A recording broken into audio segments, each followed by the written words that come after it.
Halo semuanya, perkenalkan saya Aziana Mugni Danamasa, NIM 63040210100, kelas MBS 4C. Tugas UTS kali ini adalah tugas matkul Manajemen Sumber Daya Insani dengan dosen pengampu Bapak Widi Harso. Di sini saya akan sedikit menjelaskan tentang manajemen sumber daya insani.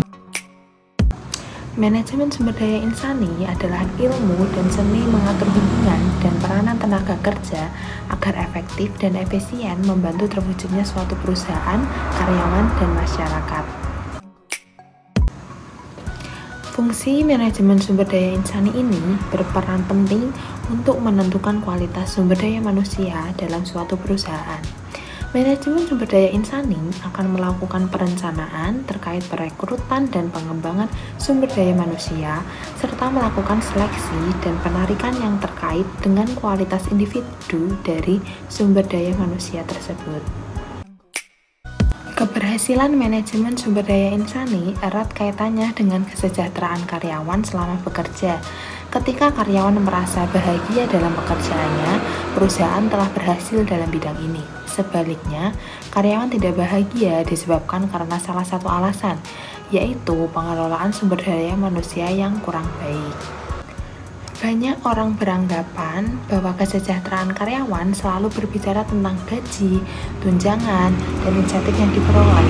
Hal ini terbukti dari banyaknya karyawan yang memutuskan untuk pindah ke perusahaan lain karena ada tawaran gaji yang lebih tinggi. Selain gaji, mereka juga mempertimbangkan reward atau keuntungan lainnya dari perusahaan tersebut. Manajemen sumber daya insani dalam Islam mengacu pada apa yang dicontohkan oleh Rasulullah SAW yang didasarkan pada konsep Islam mengenai manusia itu sendiri, bahwa manusia itu diciptakan untuk beribadah kepada Allah SWT, sehingga segala kegiatan manusia harus merupakan bentuk ibadah dan manusia adalah khalifatullah fil ardi.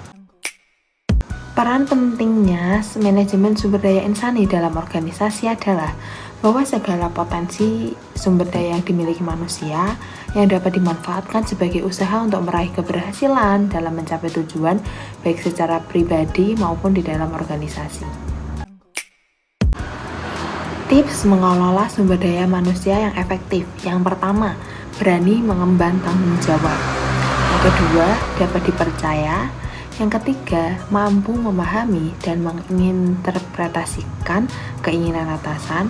Yang keempat, tidak sekedar meniru atasan tetapi memiliki pemikiran yang kreatif. Dan yang terakhir adalah berpandangan luas ke depan, memiliki ambisi serta tanggap terhadap berbagai situasi. Sekian materi singkat dari saya. Apabila ada kesalahan mohon dimaafkan. Terima kasih. Wassalamualaikum warahmatullahi wabarakatuh.